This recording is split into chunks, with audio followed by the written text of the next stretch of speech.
In this video, we'll be going over IRS Form 8995.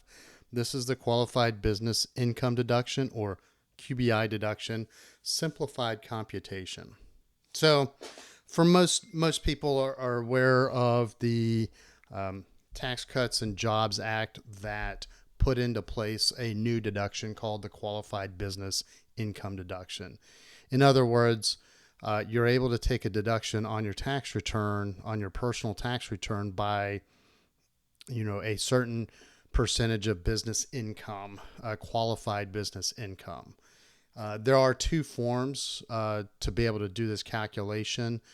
There's the IRS Form 8995, which we're going to go over today, and this contains the simplified computation. There's the IRS Form 8995-A, which is the regular QBI deduction form.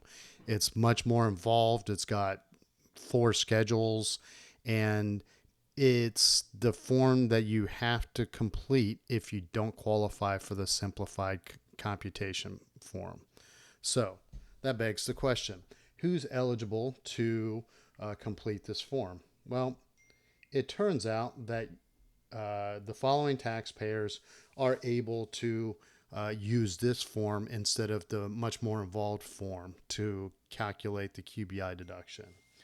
So if you have QBI or qualified REIT dividends or qualified PTP, those are like a type of partnership, publicly traded partnership income. So if you have income from one or more of those sources, if your taxable income is below a certain threshold, that would be that's indexed for inflation, so it changes each year. And if you're not a patron in a specified agricultural or horticultural cooperative. So if you're a co-op, there's certain ways that you have to process this form. If you are an S corporation or a partnership, you're not eligible for the deduction, but you would pass through on your respective K1s, either from your Form 1120S or your 1065, the Schedule K1, the information, so that individuals would put that information on their individual returns. So there's a long list of types of businesses that would be eligible versus types of businesses that have a lot more scrutiny. So if you have, you're either a qualified trade or a business, which generally excludes what are known as specified service trades or businesses. And the IRS instructions contain a lot of details about what those business differences are. We're going to assume that in this case, our hero John Doe has one qualified business. His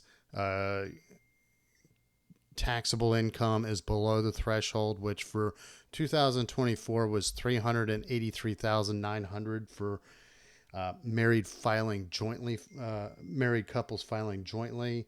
That deduction went up to $394,600 for 2025, and it'll continue to go up in 2026. So the reason we're redoing this now is because I wanted to wait until the One Big Beautiful Bill Act passed to clarify guidance on whether or not this deduction was going to continue. At one point, this was going to be a deduction that was going to be eligible from 2018 to 2025, and then it was going to drop off if it was not renewed by law.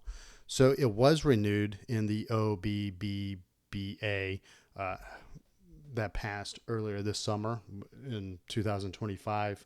And there were a couple of new rules. So first, this QBI deduction is now permanent. It's actually part of the tax code. Part 2 is that there are going to be higher phase-in thresholds for limitations. So The phase out for married couples filing jointly is $100,000, which basically means if you're in this area between, and I'll just use this for 2024 purposes, between 383,900 and then say 483,900. That's the phase out range where you could still qualify for a partial deduction, and anything over the 483,900 would be a complete phase out. So the $100,000 for joint filers, $50,000 for single filers, that was the previous QBI phase out. That phase out is now changed to 75,000 and 150 respectively, and it's also indexed for inflation starting after 2026. So the new phase out will go into effect in the 2026 tax year, and then we're going to have index for inflation new phase out periods every year after that. And then there's also a minimum deduction starting in 2026. So if your aggregate QBI from all qualified trades or businesses is at least $1,000, then you'll get at a minimum at least either $400 as a deduction or whatever your regular calculated deduction is, whichever one is greater. So if your regular deduction is less than $400, you would get $400 as a deduction. That also is indexed for inflation after 2026. Most of the core rules still remain the same. The deductions only available to non-corporate taxpayers, so individuals, trusts, estates with pass-through income. It's still the lesser of 20% of QBI or 20% of taxable income. Let's see, the deduction is still available whether or not you take the standard deduction. It's an additional deduction. So now that we've got that out of the way, let's go ahead and begin. So Doe Enterprises, let's just say that the QBI here is, we'll just call this $20,000 of QBI, and we'll see where this calculation goes.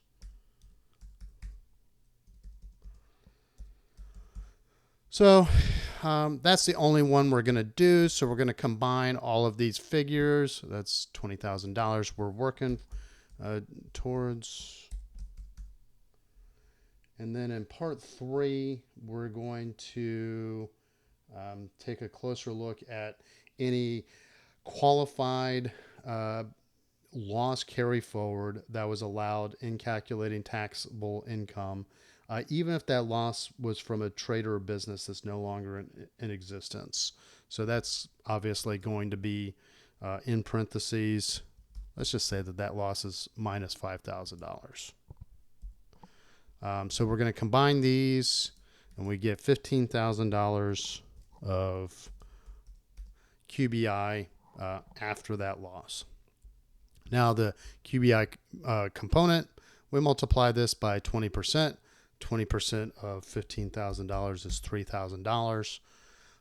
If we had any qualified REIT dividends or publicly traded partnership income, then we would include that here. So you would enter the income as a positive number, any losses as a negative number. So let's just say that we had $10,000 of combined REIT dividends and PTP income. And then let's just say that we had a loss last year of $2,000 that we're carrying forward to this year. So the actual qualified REIT and PTP income for the year would be $8,000. We're going to multiply this component by 20% as well. So that 20% equals $1,600. So now we're going to add these two lines, and that's $4,600. So the taxable income before the QBI deduction.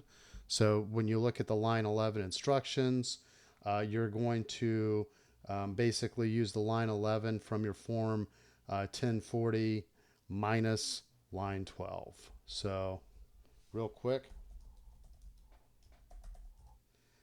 that ends up being line 11 is your adjusted gross income, and then line 12 is either your standard deduction or your itemized deduction. So you're backing that out because you can't take a QBI deduction that's above your income. So when we said that our taxable income, let's just say that our taxable income, we're going to do a couple of scenarios. So let's start it with, we're clearly under the income threshold at $150,000. John's married, filing jointly, so his $150,000 comes in well below this threshold.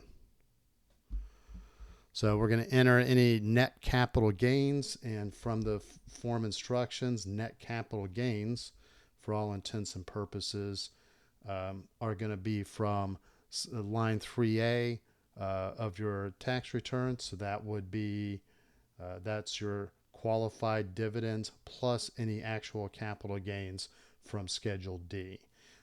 If you're not required to file Schedule D, then this capital gain amount would be on your line 7, which says capital gain. So either go to Schedule D if you are required to file it, or you can go straight to your line 7 of your Form 1040.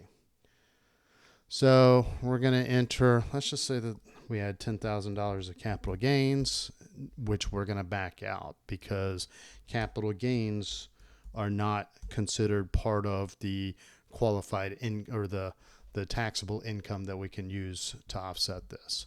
So our income limitation is 20% of the $140,000, which is $28,000.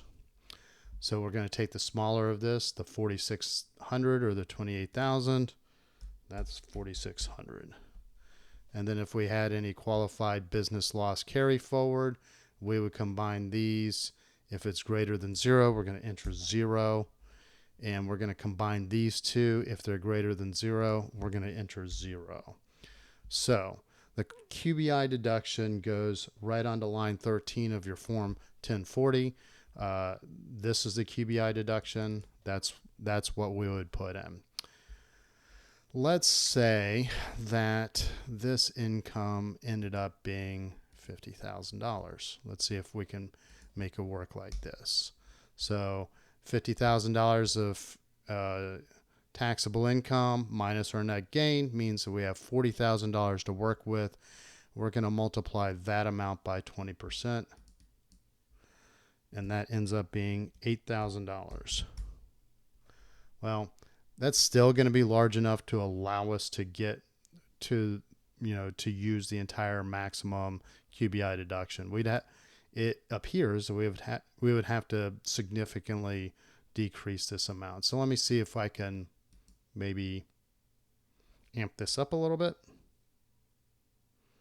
and come up with a situation where this does not work. So let's just say that our taxable or our qualified business income is $50,000. We're going to use that down here, and we're going to adjust all of these calculations so that $45,000, 20% of that is $9,000. That's still going to be the same. We're going to combine these, and now we've got $10,600. So now we would take the $10,600, compare that to our $8,000 income limitation.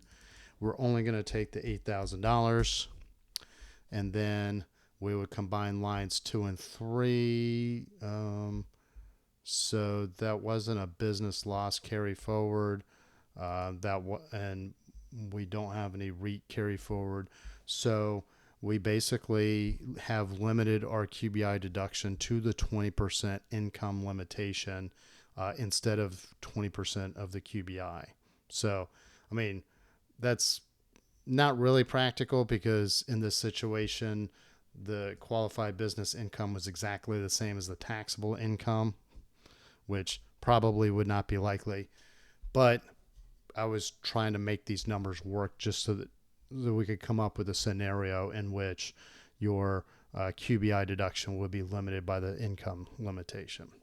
So this is pretty straightforward. Again, if your taxable income ended up being higher than this, then you would end up needing to use the 8995-A form. So that's all we have for this video.